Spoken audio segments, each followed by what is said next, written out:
एक बार प्रेम से बोली शंकर भगवान की जय, मैया पार्वती की जय, चितवाहन बाबा की जय। आप सभी माताएं और बहन के मेरी तरफ से जित पुत्रिका की हार्दिक शुभकामनाएं।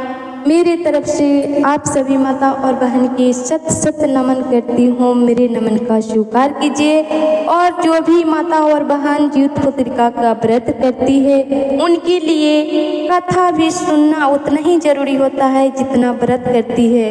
तो इसलिए माता और बहन भाभी जहाँ से भी हैं, जितना कोई भी तो नदी सरोवर में जा सकते हैं स्नान करके, वहाँ पे माँ बहन बैठ के कथा सुन सकती है। जो बहनें नदी सरोवर नहीं जाती है वो मोबाइल के द्वारा कथा को जरूर सुनिए, कथा का पूरा आनंद लीजिए। कथा जितवाहन बाबा का अधूरा मत करिए, आधा मत सुनिए, पूरा सुनिए। जब तक पूरा कथा नहीं सुनेंगे तो कहानी जब तक पता नहीं चलेगा। आज जितवाहन बाबा का आधा अधूरा कथा सुनेंगे तो अपमान होगा। तो इसलिए बहन आप घर पे ही कथा को जरूर सुनिए, पूरा सुनिए। तो चलिए, कथा यही है कि एक गांव में दो भाई बहन रहते हैं। उनके माता पिता कुछ दिन पहले गुजर गए थे। दोनों भाई बहन धीरे धीरे बड़े हुए, उनके भाई कमाने योग्य हो गए, वो कमाने लगे। धीरे धीरे कमाने के बाद अपने बहन का शादी कर दिए। शादी करने के बाद उनकी जो बहन थी थोड़ा और नसीब में वो गरीब उनके नसीब में लिखा था। दोनों भाई बहन बड़ी प्रेम से रहते थे। जब शादी हो गया उनका गरीब घराने में, वो लड़की जब गई अपने ससुराल, वहाँ पे भी गरीब की हालत में कुछ खाने के लिए जुटता था तो कुछ पहनने के लिए जुटता था। ऐसे करते करते उनका ज़िंदगी कट रहा था उस लड़की का जो उनकी बहन थी। धीरे धीरे करते करते उनके 3 बच्चे हो गए। जब बहन देखिए 3 बच्चे उनके हो गए, इधर भाई का शादी हुआ। इनका धन दौलत तो था लेकिन कोई औलाद नहीं था। तो देखिए अब सोची बहन की मेरे भाई के पास ज़्यादा धन दौलत है, खाने पीने के लिए कष्ट नहीं होगा, मैं व्रत करूँगी जित पुत्रिका का तो वहाँ पे अच्छा से कर सकूँगी। तो देखिए बहन जहाँ भी भाई बहन का इतना अटूट प्यार रहता है वहाँ भाभी से उतना लगाव नहीं रहता है। तो देखिए वो बेचारी सोच के बोली कि चलो इस साल मैं अपने भाई के पास द्वितीया व्रत करूँगी, अच्छा से करूँगी। यहाँ पे तो मेरे खाने पीने के लिए दिक्कत है, 3 बच्चे हैं, कुछ दिक्कत हो जाती है, लेकिन मेरे भाई के पास धन दौलत है, वहाँ पे खाने पीने के लिए दिक्कत नहीं होगा। यही सोच के उनकी बहन अपने मायके चली आई जितवाहन बाबा के व्रत करने के लिए। जब व्रत करने के लिए आई यहाँ पे भाई और बहन बहुत खुश थे, लेकिन भाभी जो थी उनकी बहुत दुष्ट थी। उनके तो कोई औलाद नहीं थे, उनका तो कोई बच्चों से प्रेम नहीं था, ननद से भी प्रेम नहीं था। लेकिन जो उनके भाई बहन बहुत प्रेम से रहते थे और उनके जो भांजे थे 3, उन मामा के साथ बहुत प्रेम भक्ति से रहते थे। तो देखिए बहन वो जब द्वितीया व्रत का पूजा करने के लिए आई, खा नहा के दिन जब नदी सरोवर में स्नान करने के लिए जाना था, उसी समय अपने भाभी से बोली, भाभी मेरे 3 बच्चों को आप संभालिए, मैं तब तक स्नान करके आ जाऊंगी। सब माताएं और बहन मिल के स्नान करने के लिए चली गई। उनकी बहन जब स्नान करने के लिए गई, इधर 3 बच्चे मामी से बोले, मामी मेरे लिए खाना दीजिए। जब इनको तो कोई औलाद ही नहीं था तो वो बच्चों को क्या कष्ट समझेगी, क्या भूख समझेगी। एक क्या कि जब उनके बच्चे मांगने लगे मामी खाना दीजिए, मामी खाना नहीं दी। एक छोटे वाले बच्चों को उनके गला दबा दी, वो बेचारा बेहोश हो गया, गिर गया। अब दूसरा वाला जो बच्चा था वो देख लिया कि मेरे मामी मेरे भाई को मार रही है। जब मार रही है तो बोलने लगा, मामी तुम मेरे भाई को क्यों मारी, बेहोश हो गया। वो अब सोचने लगी कि ये जब देख लिया तो ये तो वो आए कि मेरी ननद तो बता देगा कि ये मेरे भाई को यही मारी है। अब दूसरे वाले बच्चा को भी मार दी, वो भी बेहोश हो गया, उनका भी गला दबा के एक बोरी में भर के अपने बेड के नीचे रख दी। जो तीसरा वाला नंबर का बच्चा था वो भी बोला, मामी मेरे भाई को क्यों मारी, आप क्यों मारी, मेरी मम्मी स्नान करने गई है, आएगी तो मैं बता दूंगा। अब वो मामी बोली कि ये भी बचेगा तो ये बता देगा मेरी ननद से, तो मेरा भांडा फूट जाएगा, मैं इनको भी गला दबा के इनको भी ख़त्म कर दूंगी और करके बोरे में भर के रख दूंगी। वैसा ही तीनों बच्चों को मामी जो थी उनको थैले में भर के बेड के नीचे सुला दी। जब बेचारी उनकी ननद स्नान करके आई नदी सरोवर से, तो देखिए बहन, जब माता कोई भी माता कहीं से भी आती है तो अपने बच्चों को जरूर बुलाती है। वही जब उनकी ननद आई तो भाभी से पूछने लगी, भाभी मेरे बच्चे कहाँ हैं, तीनों बच्चे दिख नहीं रहे हैं। भाभी ने झूठ बोल दी कि बोली कि तुम्हारे आदमी आए थे और तीनों बच्चों को लेके चले गए। वो बोली कोई बात नहीं, तुम जब बता रही हो तो बहुत खुश हुई कि चलो मेरे पति आए थे लेके चले गए। और बोलने लगी भाभी कि तुम तो अपने आदमी से बता के नहीं आई थी, झूठ बोलकर आई थी। फिर भी जो ननद थी बोली कि मैं तो सबसे बता के आई थी कि मैं अपनी मायके जाऊंगी, जित्या वाहन का व्रत करूंगी। उनके पति तो मैं बोल के आई थी, मेरे पति तो बताए थे, हम तो पति मेरे बोले कि ठीक है जाओ। आप ऐसे क्यों बोल रहे हो भाभी, जब ठीक है चलो। वो अपने पापा के साथ तीनों बच्चे चल गए तो अच्छे है, कोई बात नहीं। बेचारी उनका मन में छल नहीं था, वो तो भाभी के बात पर अड़ गई। लेकिन देखिए बहन, एक ऐसी घटना घट जाती है कि जब जितिया महाराज का व्रत करती है, इतना माता और बहन अपने भूख प्यास दिन भर निर्जला व्रत रख के दिन रात अपने बच्चे के दीर्घायु के लिए, अब बच्चे ही सुखी ना रहे तो माँ का कलेजा कैसे रहेगा। वहीं पे महादेव जी शंकर जी कैलाश पर्वत पर से देख रहे हैं कि ये बेचारी मेरी जित वाहन बाबा का व्रत करती है प्रेम भक्ति से।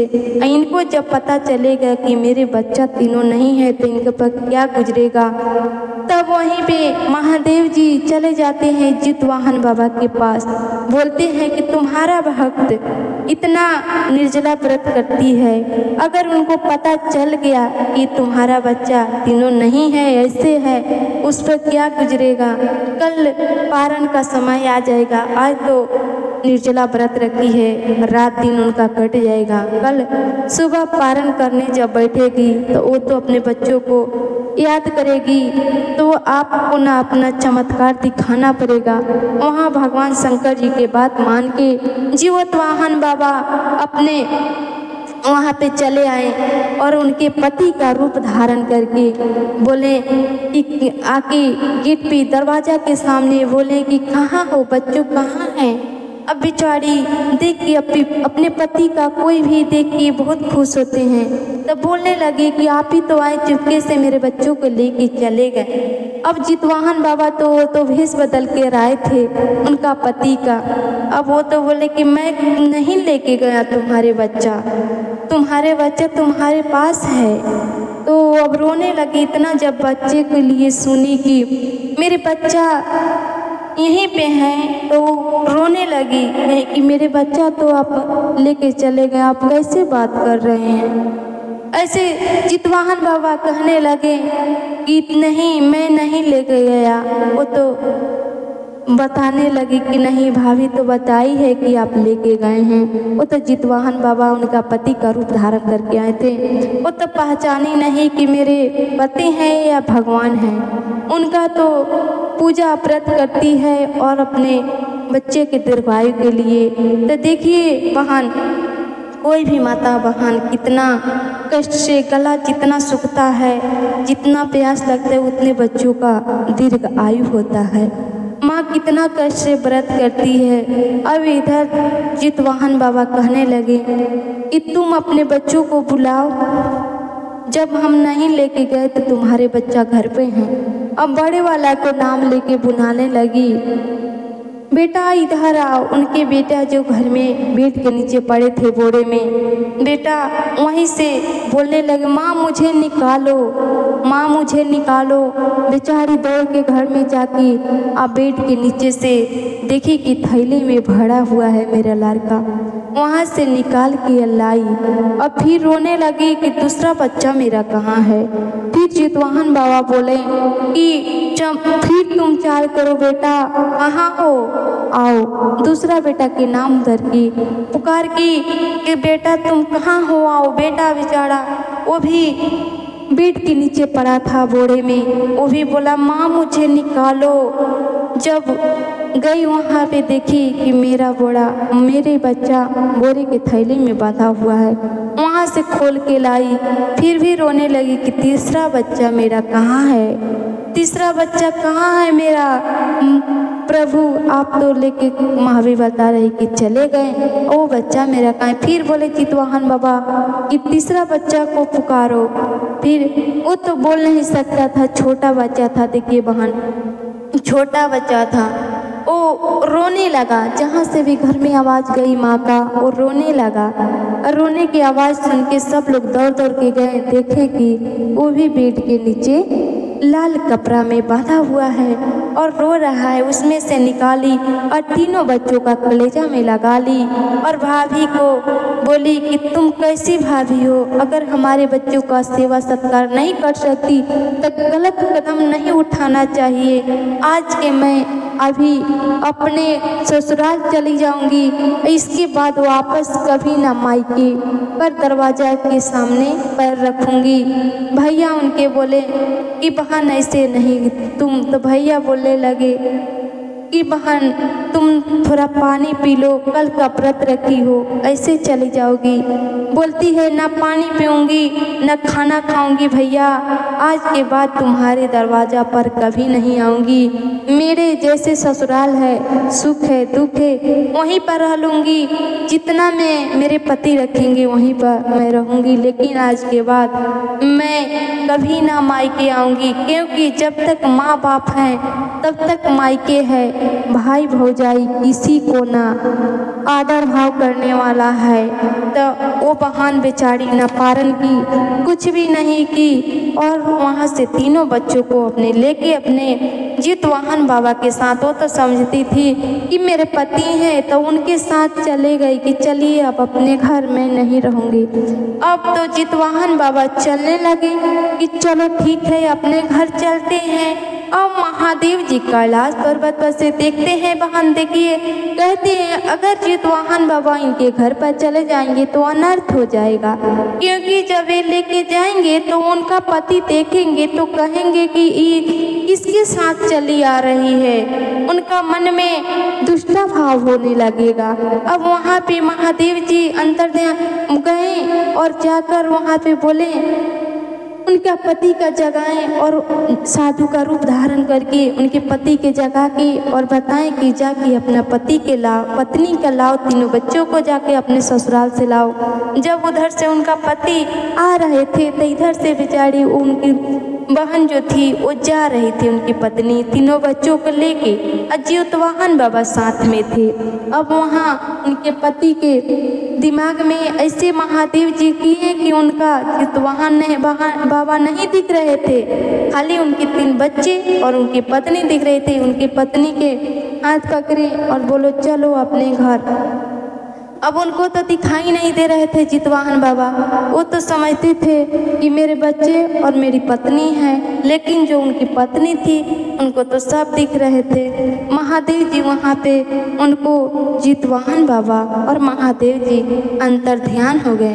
अब जब पति पत्नी तीनों बच्चे पहुँचे घर पे, उनकी पत्नी कहने लगी अपने पति से कि आज के बाद मैं मायके नहीं जाऊँगी। पति सोचने लगे क्या हुआ, क्यों नहीं जाएगी। वो बोलने लगे, उनको तो पता नहीं था उनका पति का कि कैसे मेरी भाभी है, कितना मेरे बच्चों को कष्ट दी, आज के बाद मैं नहीं जाऊंगा कि आप नहीं देखिए। तो वो तो बोले, उनका पति बोले कि मैं तो कुछ नहीं जानता हूँ, मैं कहाँ तुम्हारे मायके गया था। वो बोलने लगी आप तो गए थे, आप मेरे साथ अभी तो आए, साथ में लेकर आप ही तो लेकर आए।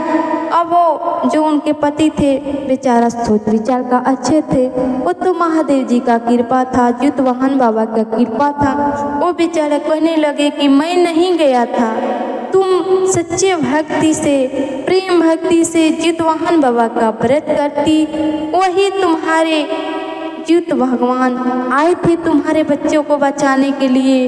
तो देखिए बहन, जो भी माताएं और बहन जीत पुत्रिका का व्रत करती है, उनके दीर्घ आयु के लिए करती है, उनके दीर्घ आयु बड़े होते हैं। तो कोई भी माता और बहन व्रत करती है जीत पुत्रिका का, कोई भी उनका बच्चे पर आँच नहीं आने देती है। तो सभी और माता बहन के मेरे तरफ से बार बार प्रणाम है। और कथा आप लोग का कैसी लगी कमेंट बॉक्स में अपना राय जरूर दीजिएगा बहन। तो एक बार प्रेम से बोलिए जित पुत्रिका भगवान की जय।